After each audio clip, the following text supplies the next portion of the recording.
Hello there, welcome back to the channel. And a little bit of a backstory here for the Stargate program. Did you know that there was actually an earlier use of the Stargate on Earth by the people of Earth before the SGC was founded, before Dr. Daniel Jackson was even born? That's what we're going to be talking about today, the adventures or misadventures perhaps of Dr. Ernest Littlefield.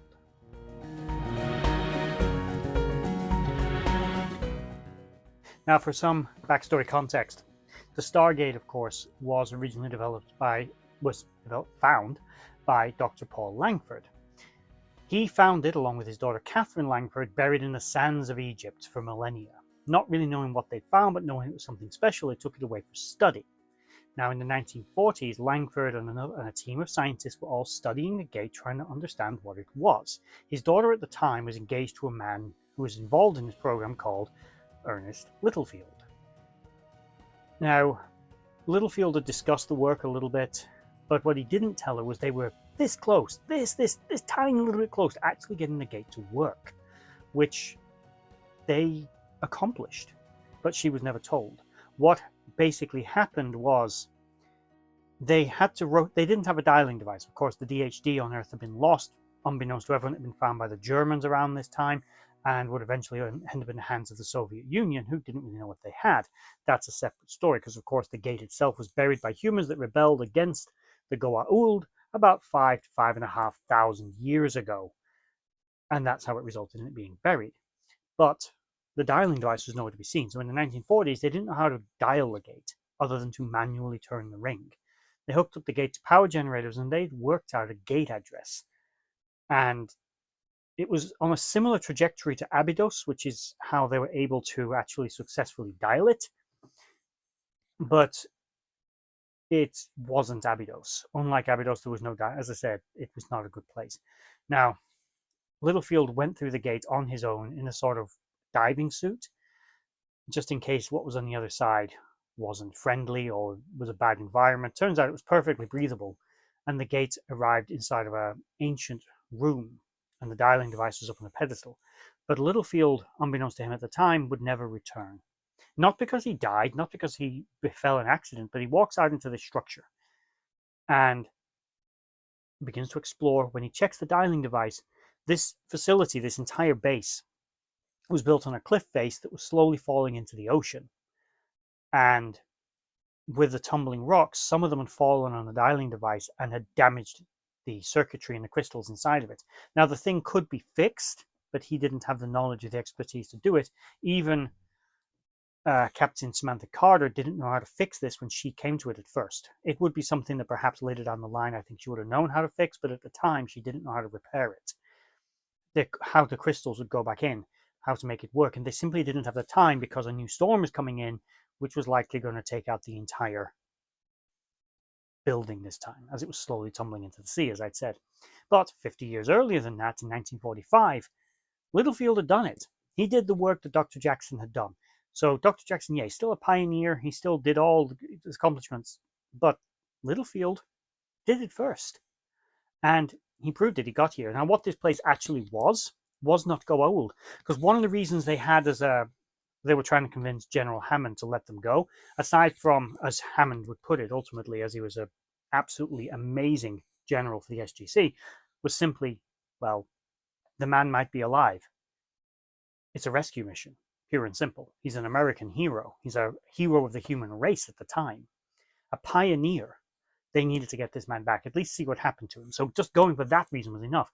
But as Carter pointed out, the gate address that he had gone to was not on the cartouche at Abydos. And Tilk and others basically chimed in with the Goa'uld were scavengers. And they already had a running theory that the Stargates didn't seem to have much in common with other Goa'uld technology that they'd seen. And there was a running theory that the Goa'uld did not make the Stargates. They claimed they did, but their claim might be fraudulent. We weren't entirely certain at this time. And the Goa'uld, as a result, didn't know about this planet because they didn't know about every world. So it was never put on a cartouche at Abydos. Who had actually founded this facility was never actually discovered. While exploring the base, when they go there 50 years later, they do find Littlefield still alive, completely nude, and living his best life, trying to learn as much as he can from the crumbling ruins. He had determined, although he was hallucinating that Catherine was there with him at this point, that the base was a sort of United Nations of alien races. 4 distinct languages were present in a sort of a meeting room where a device that you activated, similar to the dialing device by pressing the top, which would imply this base was perhaps Alterran in origin, as the dialing devices were, but who's to say it wasn't built by the Asgard, the Furlings, or the Nox, who incidentally are the other 3 first ones, the sort of 4 great races in this ancient alliance. And when activated, it showed basic elements, far more than humans knew, and languages appeared on the wall. This was clearly a meeting room where these people formally hashed out their issues, sorted out treaties, exchanged knowledge. Basically, the wealth of information contained in this place could have revolutionized humanity. Now, Dr. Jackson was able to bring some of it back because, of course, Littlefield had been studying it for 50 years and he was able to bring his notes back with him. They were, of course, able to not repair the dialing device because it fell to the floor.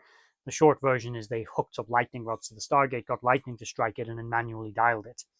It worked for just long enough for them to all get through, much to initially Dr. Jackson's early objections to just running back to the gates. He kind of wanted to stay.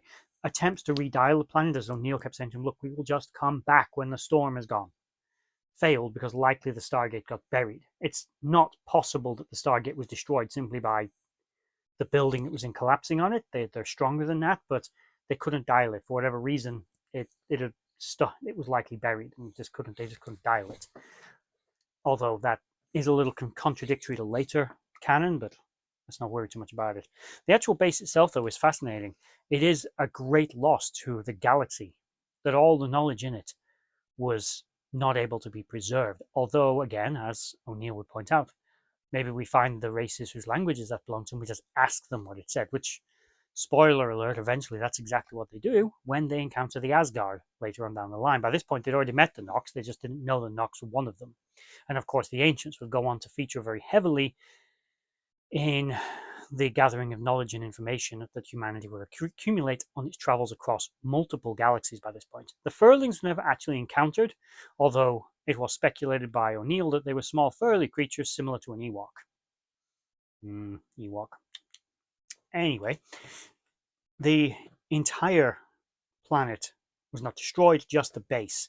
But it is possibly a world that the SGC would likely want to revisit now that they have actual starships capable of reaching it. And it's not that far from Earth, based on its coordinates being not too dissimilar to those of Abydos. But that's the basic story behind it. A pioneer and a scientist and a brilliant man who was thankfully saved and brought back to Earth, and as far as we know, continued his relationship with Catherine Langford, was actually the first man to step through the gate in thousands of years from Earth, and the first known human to ever dial the Stargate himself and figure out the technology long before anybody else. The reason it wasn't carried on was because Dr. Paul Langford lied to his daughter about what had happened. They never dug up the records when Daniel Jackson needed them, and Littlefield was left abandoned on another world. The research was never carried on because Catherine Langford didn't know about it. She did not know that her fiance was trapped off-world. She was initially angry at him when she learned this, though, because he had chosen to go through the gate and tell her anything about it. Her father lied to her, saying he had died in an accident when he'd just been lost through the gate, but he thought she believed he was probably thinking he was doing her a kindness by not telling her the truth, that the man she was supposed to marry had buggered off-world and risked his life without even discussing it with her or even telling her. Also, out of universe bit, a little bit of trivia here. The young version of Ernest Littlefield, who we encounter the man who went through the gate, was a very young looking Paul McGillen, who would go on to play Dr. Carson Beckett in Stargate Atlantis. So the more you know. That is the end of this video. If you enjoyed it, please like, share, and subscribe. And let me know your thoughts on this in the comment down below.